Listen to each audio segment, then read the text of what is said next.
Roberto Remes, urbanólogo.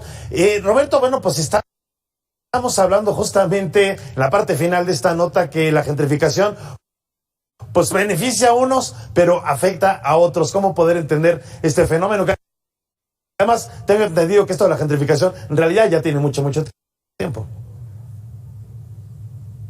Sí, bueno, de hecho veníamos hablando de gentrificación desde antes de la pandemia. Y muchas veces la preocupación de acciones urbanas, acciones de rescate, de mejora de ciertas colonias, como poner ciclovías, ampliar banquetes, una serie de cosas, hacer plazas, mejorar el espacio público, pues se ha tomado también como es que aquí vas a cambiar los valores, vas a encarecer para los que ya están y va a venir gente de fuera. Pero al mismo tiempo, si no hacemos ciertas acciones urbanas, pues algunas colonias se van volviendo viejas, más allá de la inseguridad, pierden mucha actividad económica. Entonces eso pasó con el terremoto del 85. La gente abandonó ciertas zonas de la ciudad, incluidas estas que se están gentrificando ahora, ¿no? La Roma Sur fue muy afectada por el terremoto del 85. Entonces tuvo un abaratamiento la Roma Sur, y entonces lo que vino de vuelta ahora es el encarecimiento, pero porque muchos de sus pobladores huyeron hace 40 años y luego empezó el dinamismo otra vez. Tiene un fenómeno adicional, diría yo. Y cuando digo adicional veamos la gentrificación como un todo, ¿no? ¿Dónde está ocurriendo la gentrificación? Y no es nada más este tipo de colonias que salen en las películas como la Roma, sino que puede haber otros fenómenos que no incluyen nada más a los extranjeros.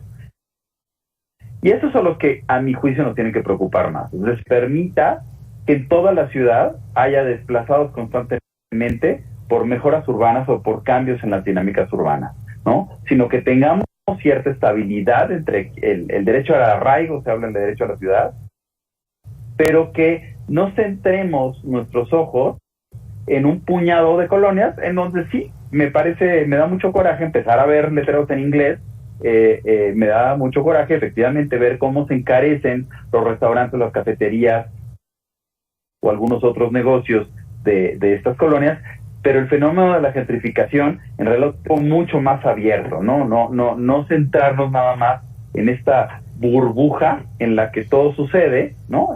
En donde pues resultan muy atractivas efectivamente para los americanos, estadounidenses o para los canadienses, porque son conocidas internacionalmente, sino pensemos qué está pasando para todo el mundo, porque al final de cuentas esto es nada más como la expresión de los que tienen Twitter y de los que tienen Instagram, pero esto tendría que ser visto como un todo. Y entonces cuando lo vemos como un todo, pues no es un fenómeno de las migraciones de los estadounidenses o canadienses, es un fenómeno de una ciudad que no está teniendo políticas públicas para la vivienda, que no está teniendo suficiente producción de vivienda, más allá de Roma, Condesa, a lo mejor Polanco, Escandón, y algunas otras, sino que necesitamos producir vivienda en la medida en que demandamos vivienda como capitalinos, en el caso de los que vivimos en la Ciudad de México, o como otras partes del país. Efectivamente, San Miguel Allende también ha tenido un proceso de recepción de muchos extranjeros, pero también gente de buena posición económica en México se ha ido a San Miguel Allende porque es un lugar agradable, es un lugar donde uno encuentra buenos restaurantes, es un lugar donde encuentra arte, es un lugar donde uno puede salir a caminar y es seguro, etcétera, ¿no?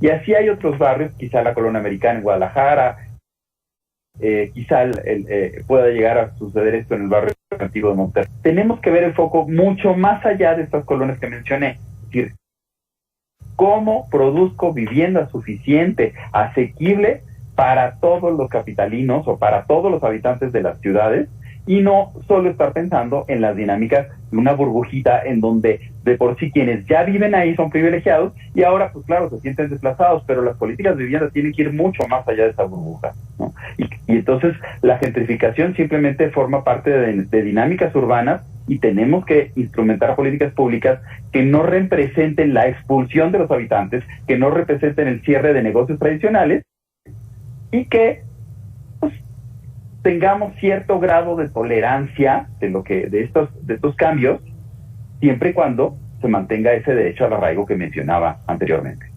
Y sobre todo, Roberto, como tú comentas, pues deberían de existir estas políticas, pero impulsadas evidentemente por el gobierno, ¿no? Que lleguen pues a algún acuerdo finalmente con los empresarios, con los inmobiliarios, porque bueno, hay una parte que pues nada más ve la parte económica, en este caso pues los que desarrollan, digamos, o mejoran, digamos, la parte urbanística, pero finalmente pues si no llegan ahí a un acuerdo, pues ya va a pasar lo que ya está pasando, ya hay que hablar en inglés en algunos restaurantes, en la Roma, en la Condesa, vamos a Miguel de Allende, pues ya también hay que hablar en inglés. Sí, eso me parece grotesco. Y además, forma parte también como de los negocios que quieren sentirse bien solamente recibiendo extranjeros, firmes frente a esos negocios, en donde empiezan a tener un rechazo al cliente mexicano. Eso sí no debe ocurrir. Hay que señalarlos y hay que dar una respuesta más que no consumiendo, o sea, si alguien los quiere fregar, pues vayan y compren una botellita de agua para que les cueste, y se ponen a trabajar en la computadora todo el día, para que les cueste realmente que estén hablando en inglés. Pero insisto, el fenómeno es mucho más allá de esta burbuja de colonia, sino que tenemos que estar produciendo, y no lo estamos produciendo a la velocidad que se necesita. ¿Y para quiénes se necesita? Se necesita vivienda popular, probablemente debajo de los 2 millones de pesos, que sí se están produciendo algunas cosas, pero no en escala suficiente.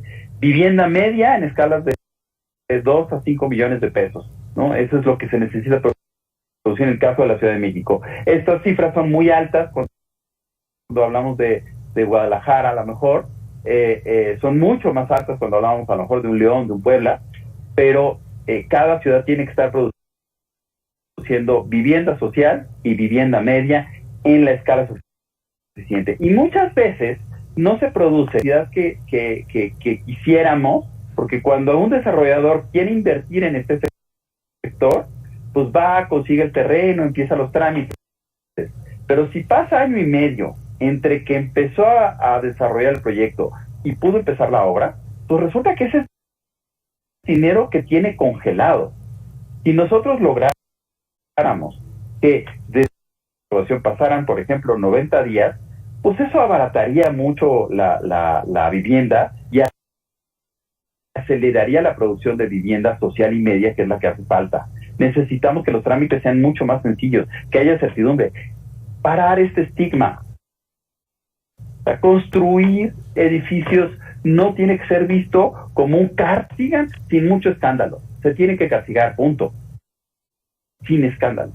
Pero no estemos estigmatizando el sector de la construcción, no estemos estigmatizando a los desarrolladores inmobiliarios, porque lo que necesitamos son reglas claras, reglas transparentes, que se pueda construir sin corrupción y que se pueda construir lo más de decenas de miles de viviendas. Y entonces es ahí donde este fenómeno no tiene nada que ver, ¿no? Me refiero a ciudades completas, no tiene nada que ver con la migración temporal de estadounidenses. Estamos produciendo vivienda suficiente y estamos tratando de encontrar un culpable, y los culpables no son los nómadas digitales.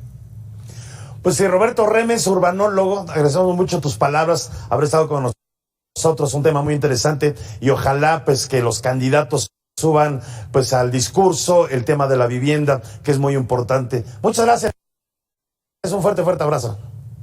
Encantado, Leonardo. Muchas gracias, buenas noches. Gracias. Y nosotros pasamos a otro tema. Un menor de Sonora ganó el primer lugar